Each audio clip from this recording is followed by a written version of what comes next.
This is a Crack House Chronicles production.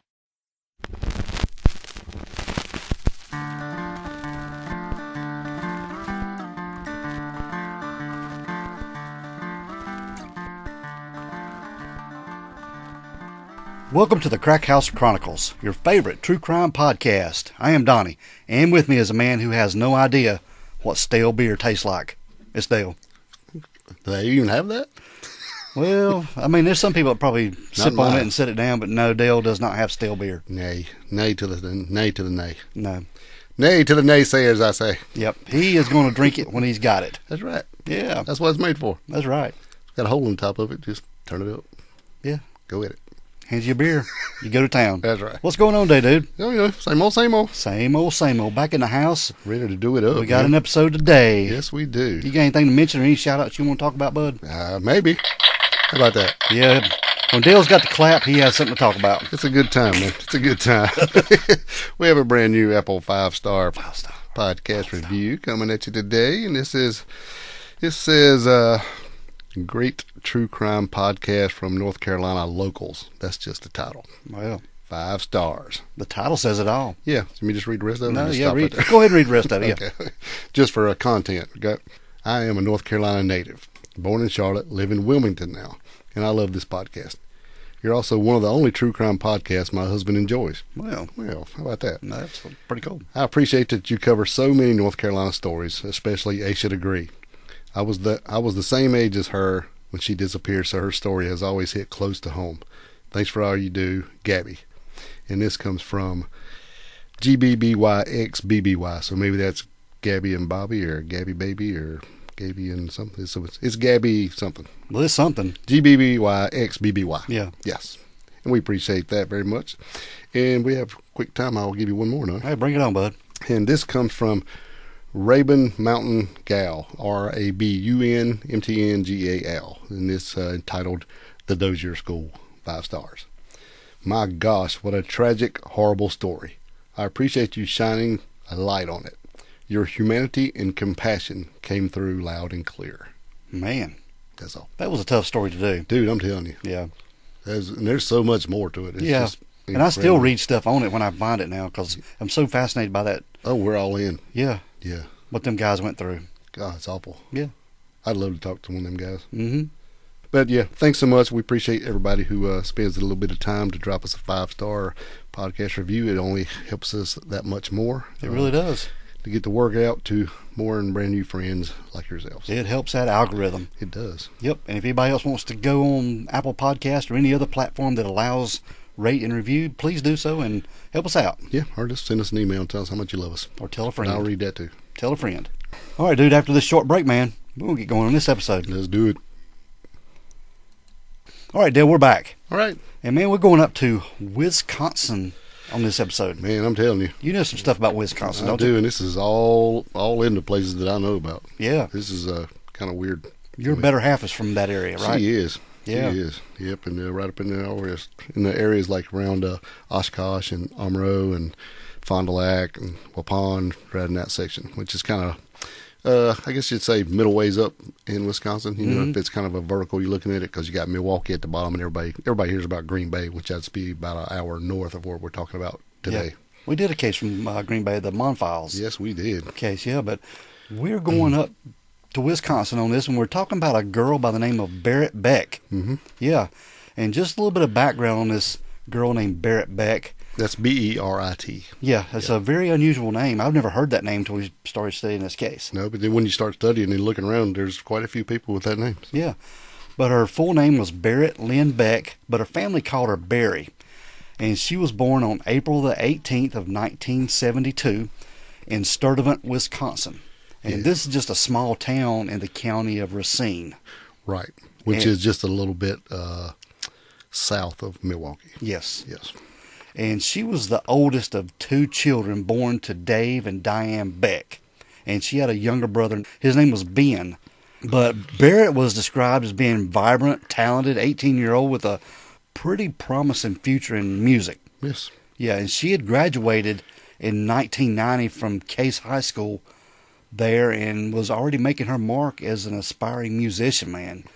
She was very gifted, and she played both the piano and violin. Was even said that she had a beautiful singing voice. Wow. But in the summer of 1989, she had toured the country with a group called the Continental Singers. It's a Christian musical group? Yeah, it's a Christian musical group. She was sharing her passion for music and her faith. Right.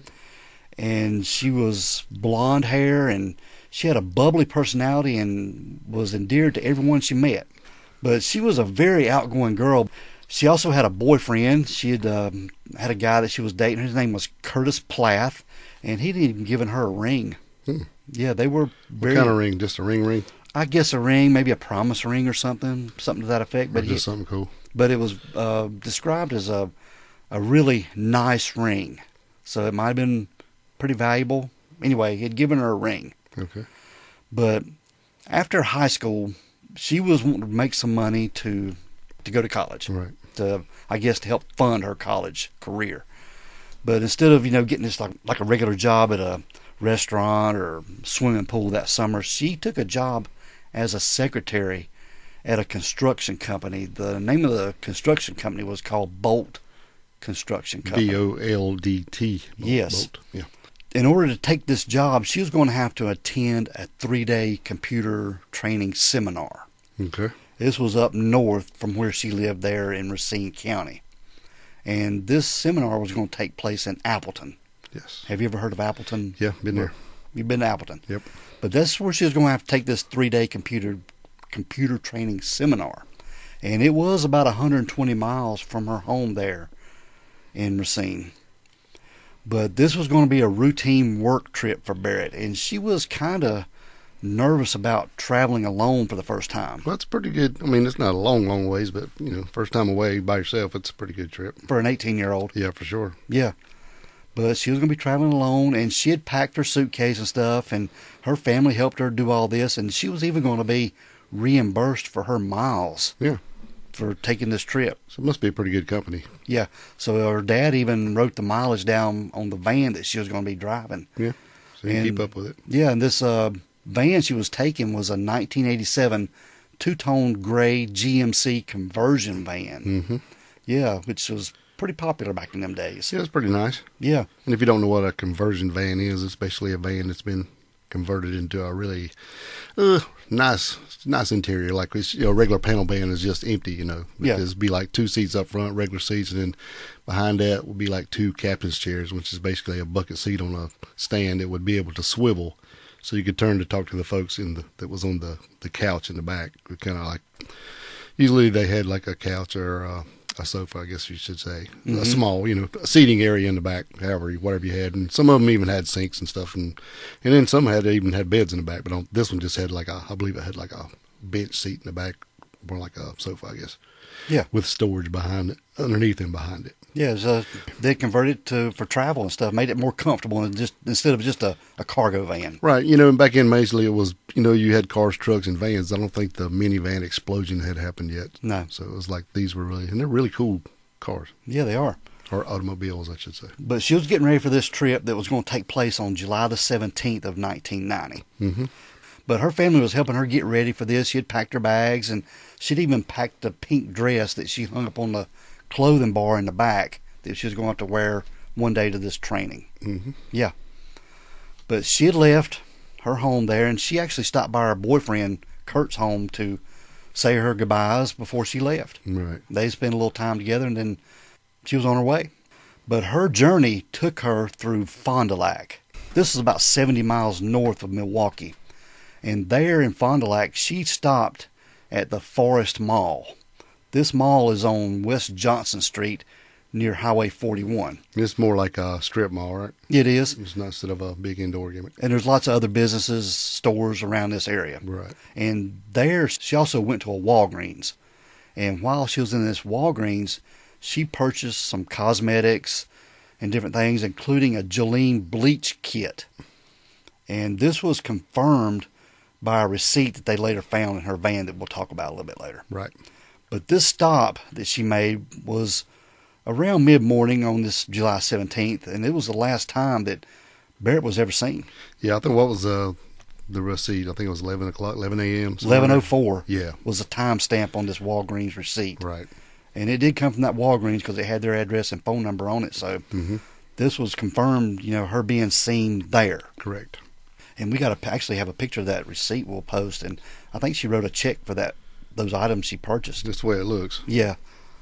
But Berit never reached Appleton to go to her training. No. And this one, her employer at Bolt Construction, her name was Mary Wisanewski. I'm pretty sure that's how you pronounce her name. Okay. But It's Wisniewski. Yeah, I knew I butchered that name. Yeah. But this lady at the Bolt Construction, she received a call that Berit hadn't arrived for the seminar. And there were some alarm bells ringing out. Yeah, not good. No, Berit's family, they were devastated. And her mom, Diane Beck, she was recovering from a snowmobile accident and was unable to go with her daughter. Oh, man. And even Berit's boyfriend, Kurt, he had also turned down the invitation to go with her on this trip. I wonder if he had something planned to do that weekend or something, because to me, that would be the perfect time to get a little, I don't know, getaway, Get a little alone time anyway, yeah. And, well, that plus to kind of look after her, Yeah. If she's going by herself way up here, I mean, a couple hours away, I don't know. It just seemed like you would want to go. For a 3-day trip. Yeah. Yeah. But yeah, they were devastated. They didn't know what had happened to her. She didn't arrive for the training. They didn't have no clue. No clue. No. So the Becks, they immediately got to going on this. And they even offered a $75,000 reward for They ain't messing around. No, for information.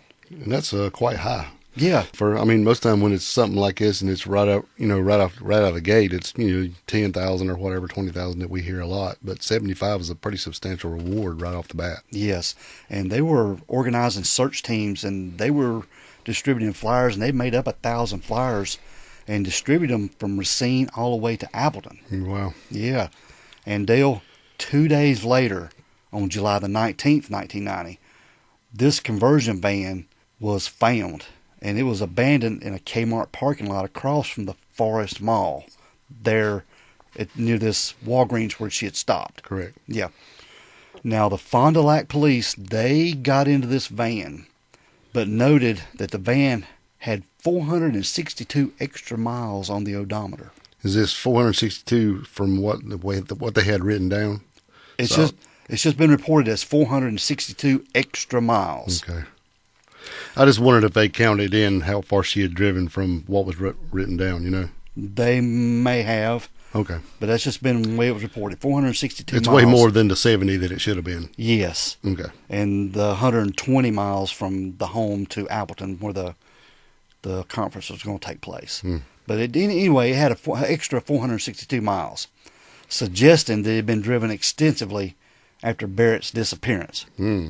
And over 70 items were collected from the van, and it included a Burger King cup, a Bolt employee manual. This is the employee manual she got from this new job. Like a handbook, I would think. Yeah. Yeah. Cigarette wrappers, which, the little cellophane around cigarette. Correct. Packs of cigarettes. Pack. And there were piles of cigarette ash in the van. And she didn't smoke. No, nobody in the family smoked.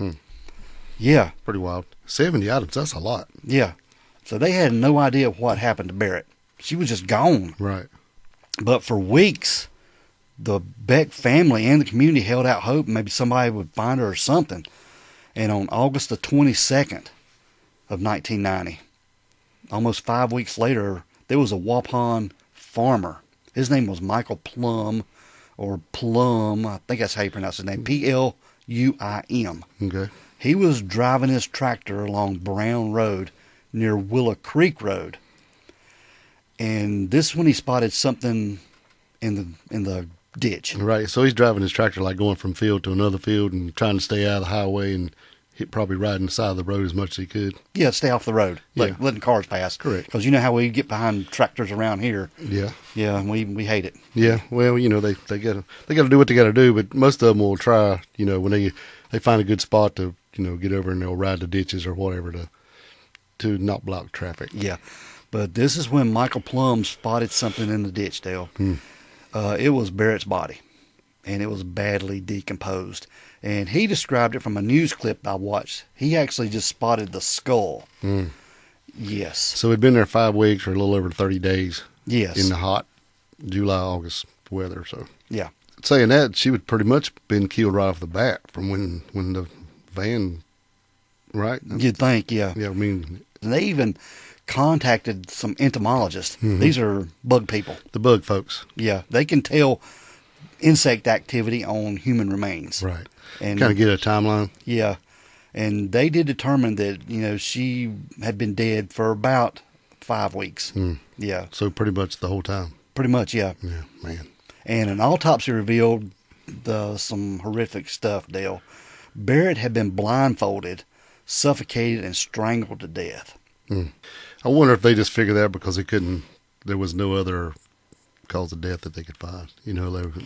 I read where it said there's no places on the bone where maybe a knife had got her, and there was definitely no gunshots to the skull or nothing like that. So they probably just went. It had to be that. Yeah. Because if it was that decomposed, I just wonder how they figure that out.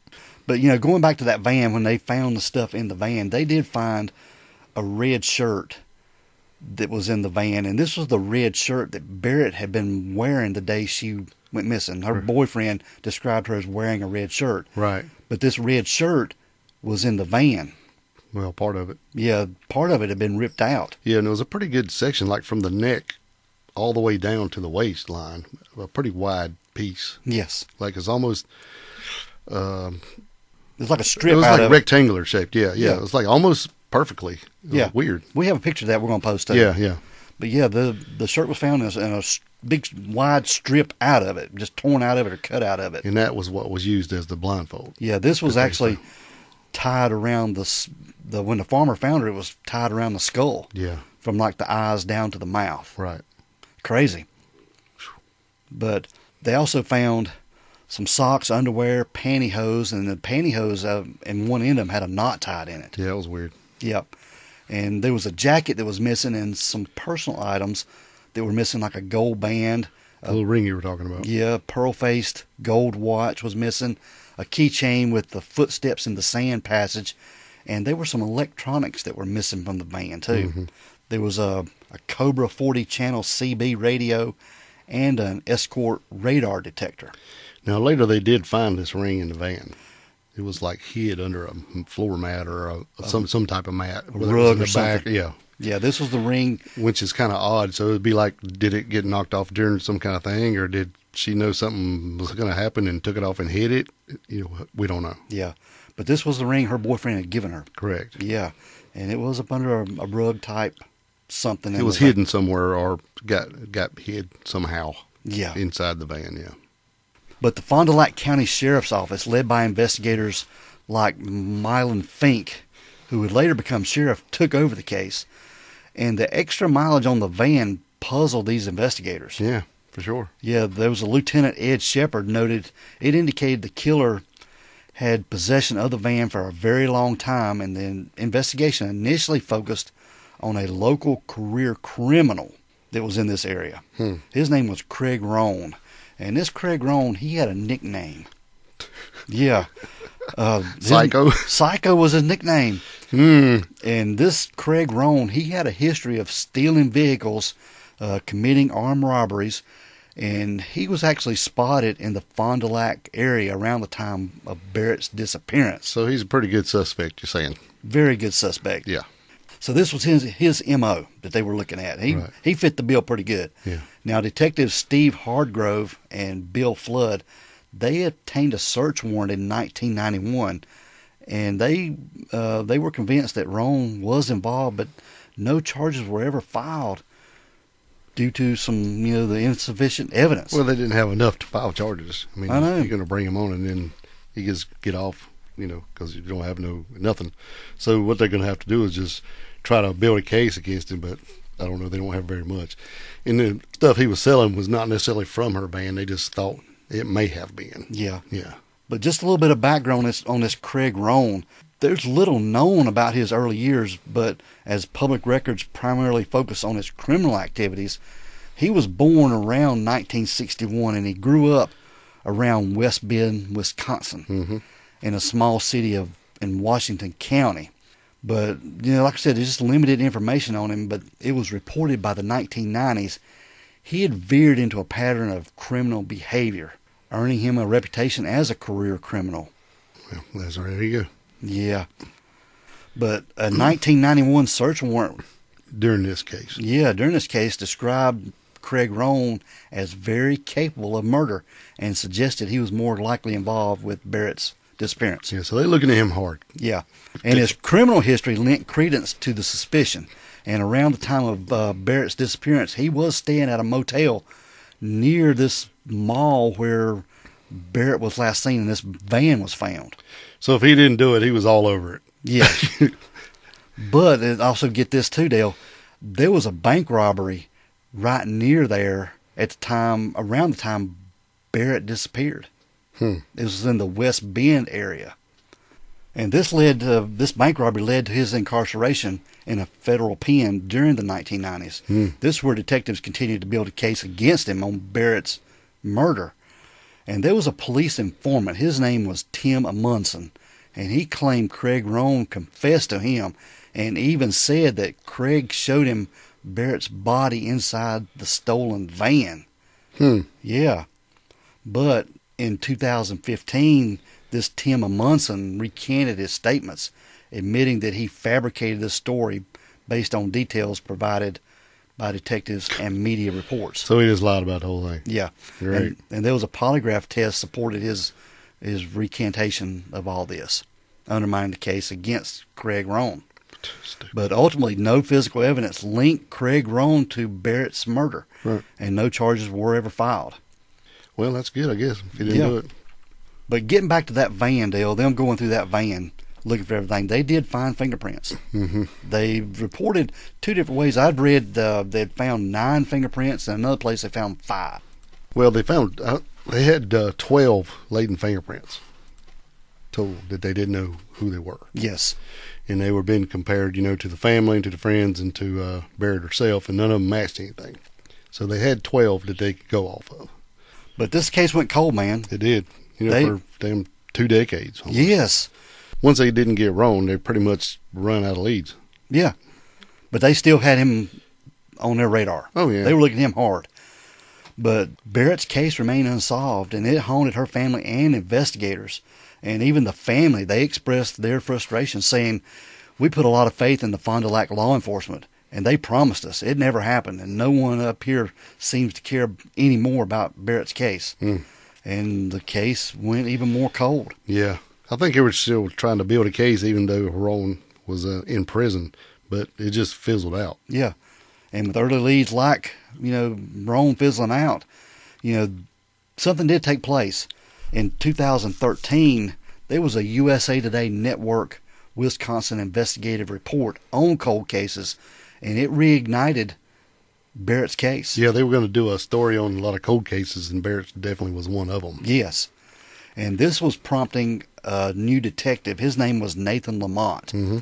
And he was going to reorganize the case files and re-examine evidence. Yeah, he took this thing, started running, man. He took all these files and was going to go back and digitize everything they had because it had never been done. It was just stacks and stacks of papers. Yeah, just banker boxes full of stuff. Yeah, so he was going in and digitize stuff and then see what he could find and just put new eyes on it. Yeah, that's right.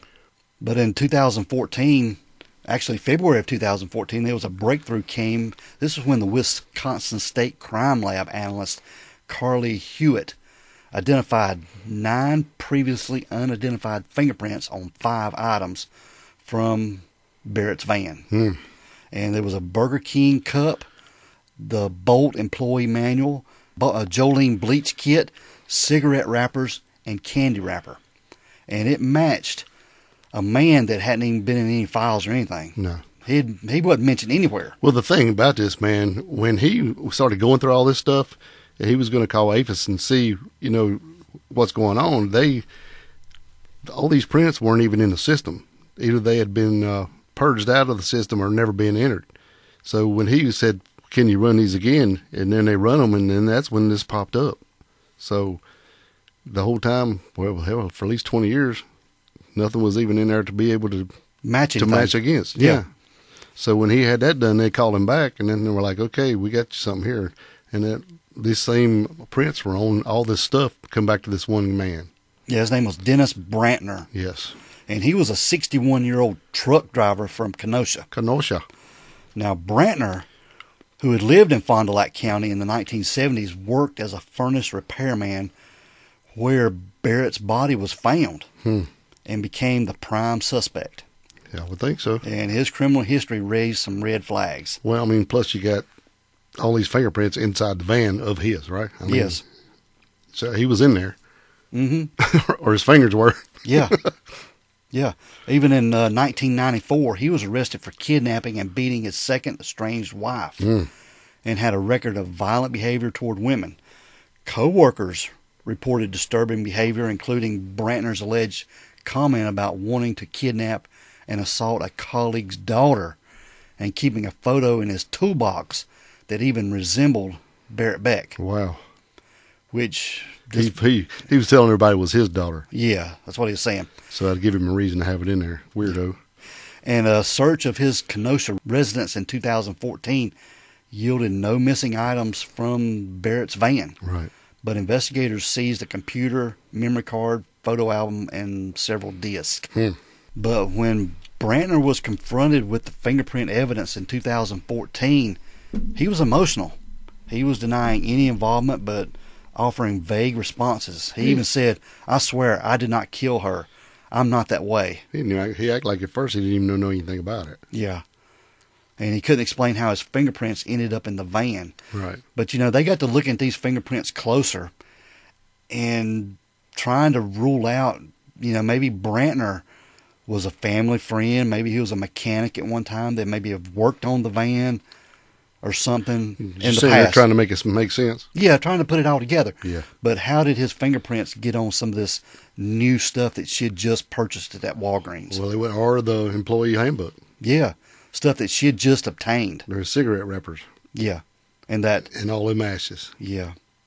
But he was even asked about dumping Berit's body, and he reportedly said, "If I help dump the body, I'm so effing sorry," What? before leaving the interview. If I helped. Yeah, That's weird. what a weird remark. Very much so. Yeah, but they kept looking at Brantner and kept digging more. And on March the 27th of 2015, Brantner was arrested and charged with first-degree intentional homicide of Berit Beck. And the case drew national attention, offering hope to the Beck family after almost 25 years. They're pretty skeptical. I mean, trying to get your hopes up. Yeah, Yeah, be scared. but the trial did begin in June of 2016 under Judge Gary Sharp, with prosecutors Eric Toney and Dennis Kruger presenting the case built on fingerprint evidence and circumstantial clues. So they don't have a whole lot. They don't. They got some cigarette ashes and some fingerprints. Yeah, That's pretty much it. and circumstantial stuff just sort of mirroring his habits and prior crimes. Correct. Yeah, and they argued Brantner's motive was to isolate, watch, and control and possess women. Oh, yeah. He done some crazy stuff, man. And defense attorney Craig Powell countered that the evidence was insufficient, noting items like Berit's red shirt and other DNA in the van that didn't match Brantner. And there was a pretrial rule barred discussion of Craig Rohn as an alternate suspect. They didn't even allow, Craig Rohn being looked at in In the trial? the trial as being an alternate suspect, like we talked about. And a trial, this trial was emotional. And Berit's father, Dave, he was breaking down on the stand as he recounted the last conversation he had with his daughter, Berit. Oh, gosh. And Diane, the mom, and even her boyfriend, Curtis, testified, sharing their regret for not joining Berit on her trip. Well, you know Yeah. that's got to just Oh, it's gotta be eat tough. you up, man. But after nearly 3 weeks of trial, the jury went to deliberate, and they were deadlocked. Yeah, 11-1. Yeah, 11 in favor of guilt and 1 for not guilty. Right. So Judge Sharp, he declared a mistrial on June 28th of 2016. But in January of 2017, Judge Robert Wirtz ordered a retrial. Yeah. They were going to bring him back to trial, citing sufficient circumstantial evidence. Well, I mean, it'd be really hard to convict somebody on that little bit of evidence, especially, nowadays where you want everything handed to you on the platter as far as all the DNA and this and that stuff. But I know back then that they didn't have all that. But basically, if you look at it hard, all they got is fingerprints. Yeah. And some cigarette ashes. Yeah, like today, like you said, you want DNA, you want fingerprints, you want cell phone records and all this stuff. Video surveillance, everything. And none of that was around them. So really all they can prove is he was in the van. Yeah. His fingerprints put him in that van. Right. Yeah. And when they found her, there was a whole different shirt. She had on the red, the red shirt was tore up in the van, but she had on like a green shirt, I think, when they found her. Mm-hmm. And then that red thing wrapped around her head. Yep. But in February of 2018, Dennis Brantner was 64 years old. But he entered an Alford plea. That's ALFORD. Yeah. And he pled to second-degree reckless homicide, acknowledging the evidence could convict him, but maintaining his innocence, saying that, they probably had enough. Yeah, they're saying it looks like they got enough to convict me, but I didn't do it. So I'm gonna plead to this lower offense to just take this penalty instead of like murder or whatever, which would be life or whatever. Yeah. Is that what we're saying? That's it. Okay. And the plea under the 1990 sentencing law carried a maximum of 10 years. Yeah. So on March 1st, 2018, in a courtroom filled with Berit's loved ones, every one of them was wearing her favorite color that day, red. Yeah, Brantner was sentenced to 10 years with time served. And he could be released by the age of 75 if not granted an early parole. Right, so basically they give him 10 years, but he had already been, basically time served was 3 years waiting on his trial. Mm-hmm. So he's only really getting 7 years. Yes. But at the sentencing, the Beck family shared their pain, man. Yeah. Dave, Berit's father, called Brantner a ruthless predator. When Berit's dad was on the stand, he was talking to the jury. He told him the last thing that Berit said to him before she left, and it was, "Don't worry, Dad. All the people up north are good people." Yeah. While Diane reflected on the 18 years they had with Berit, imagining what her life would be like, if she'd be a wife, a mother, or a musician. And being her brother, who was 17 at the time of her death, spoke of unanswered questions. Would she have had children? Would he have been an uncle? The family supported the plea, sparing them another painful trial. But Diane, she noted a fair punishment would be at least 27 years and a half without parole, because that's how long they've been without her. Yeah. Wow. And the Fond du Lac County Sheriff, Mick Mink, who had been a detective on the case in 1990, said, "This doesn't settle well, but this is the best we're going to get out of this bad situation." Right. Now, what was the deal with the statute of limitations? Weren't they going to try to charge him with something lower, but they were afraid? Reckless homicide is what they're going to try to get him with. But they were afraid by the time the trial was over that the statute of limitations would have run out. Yeah, so all he had done So even if he would have been gotten guilty, he wouldn't have got anything? Yeah, if he'd have been found guilty, he'd have just walked out. Right. Yeah. So basically they just talked him into taking this second-degree reckless homicide? Yeah. And I guess so they at least get something out of it? Yeah. That's pretty damn sad, really. Yeah, get him in prison for something. And I wonder, does these statutes, me and my daughter were talking about this last night, are all state statutes the same? Well, I mean, we know murder one has no statute. I mean, it don't matter. Yeah, there's no statute of limitations on murder one. I would say they're pretty across the board the same. You think so? I would say so. Yeah. Or close. Yeah. Yeah. I don't know. I figure if it's federal stuff, it'll have to be across the board. But I just didn't know how this worked, and I know they have to have them for some reason. I don't know, but anyway, yeah, I think it's pretty sad. They only get 7 damn years for killing this girl. Yeah. Which, like I said, they can't really prove it. And what we were talking about later, you think about it, if this guy would have took this van and drove it out in the field and set it on fire, they'd never caught him. No, they wouldn't have. And also another big deal was that van. It was so weird because where she was at the Walgreens, and then when they found her in Waupun, it was about 35 minutes south from where she was. where she was abducted, allegedly. And then all those miles. So this guy, and then he took the van right back to where it was. Yeah. And I don't know, it's just weird. Unless he was driving a truck at the time, it would kind of make sense. Maybe the truck was there, maybe parked in that mall parking lot, how trucks do.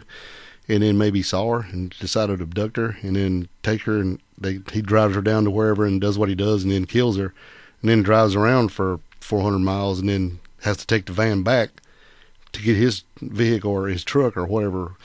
I mean, otherwise, whatever he's in, yeah. Yeah, what else would be the damn reason to bring the vehicle back to the scene? Unless he had a vehicle there. Right. That's the only thing that I could figure, because otherwise, why wouldn't he just take it somewhere else and leave it?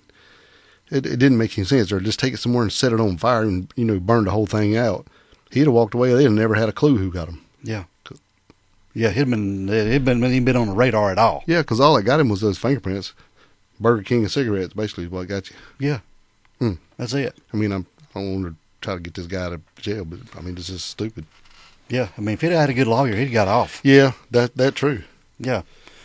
Because, they went and knocked on his door and talked to him, and then he went down to the station and talked to him for a while. Mm-hmm. If he just kept his mouth shut, he probably would have got away then, too. But I'm glad he didn't. I'm glad they got him for something, because, 3 years after this is when he tried to abduct his ex-wife, hid in her car with a knife when she come out of work and tried to abduct her. She saw and ran. He grabbed her with a knife and drug her back to the car and kept her captive for 3 hours. So he was just a bad dude. Yeah. So they got him. Yeah, they got him, but hell, he'll be out for long if he don't die. Yeah, he'll be 75 when he gets out. Yeah. But if they don't have him for something else, because they did find some drugs on him too, so they may try to hold him for something else. Yeah, I'm sure they'll do what they can do. Yeah. They're going to try to get every little bit of it. Yeah. But if they do have any kind of evidence on him, maybe DNA, maybe they can link him to some other murders or other crimes. That's a good question. I'd like to know if they've run it against CODIS, to see if they can put him somewhere else. Yeah. Yeah. It'd be interesting to find out what else they got. Yeah, for sure. Yeah. But the Beck family, they did start a Berit Beck Memorial Scholarship there at her high school, Case High School. Wow. And this is for music students who are aspiring to be musicians, to go to college for a music degree. And it's a competition scholarship. Kids compete for the scholarship. Oh, wow. That's cool. Yeah. So they just don't hand them out. No. You have to earn it. Yeah, you have to earn it, which is pretty dang cool. Yeah, because that'll put the top of the top into getting the help, Yeah, but this family, they're without her daughter, man. Yeah, it's sucks. just a sad situation all the way And around. I can't imagine the way her mama feels, because she didn't go with her because she was, she was hurt. Yeah. And, I guess that's a better reason than the boyfriend had, but. We don't know what his reason, if he had something Well, else. that's true. He might have been some scheduling conflicts or something. Yeah, family might have been going somewhere, because it was summer. But still, I can't even imagine the guilt weighing on you. Right. for all I don't that. know. I guess the way I look at it, if it was my girlfriend then, I wouldn't be thinking about nothing else to do unless it was just some kind of serious engagement, you know. Otherwise, you could just blow off whatever you was going to do and go with her. Mm-hmm. But this is a case that I hadn't heard about, and No. your wife's from that area, and she hadn't heard about it. Right, yeah. Because as soon as we started getting into this, I'm like, whoa, I've been to all these places. This is just weirding me out, you know. And it's like, wow. So I text her and asked her, I said, do you ever heard of this? And she said she had not. When she was still there then. She didn't move here till 2000, so we met in 99. So all this was well before that. Mm-hmm. Yeah. Yeah. Crazy. But, you know, this reminds me, too, that this case being 25 plus years, it reminds me, too, of H's degree that can be solved. These cases can be solved. They can, yeah, for Yeah. sure. So don't give up hope on these cases, guys. If they're old like that, they can still be something done. Oh, yeah. Yeah. Just need that one little break, man. That's it. That's all you need. But that is a story of Berit Beck. She was a beautiful girl Yes, she was. taken. But we'll post pictures of all this and get some more details out there for you guys on our socials. That's right. Yeah. And we want to remind everybody, too, go to your podcast platform, they allow it to rate and review. Yep. Share with your friends. Yep. Let us know. All right, Dale, we're going to get out of here, man. Let's roll. We want everyone to be safe. Please be careful and always be aware of your surroundings. Because the next episode could be about you. This is The the Crack House Chronicles.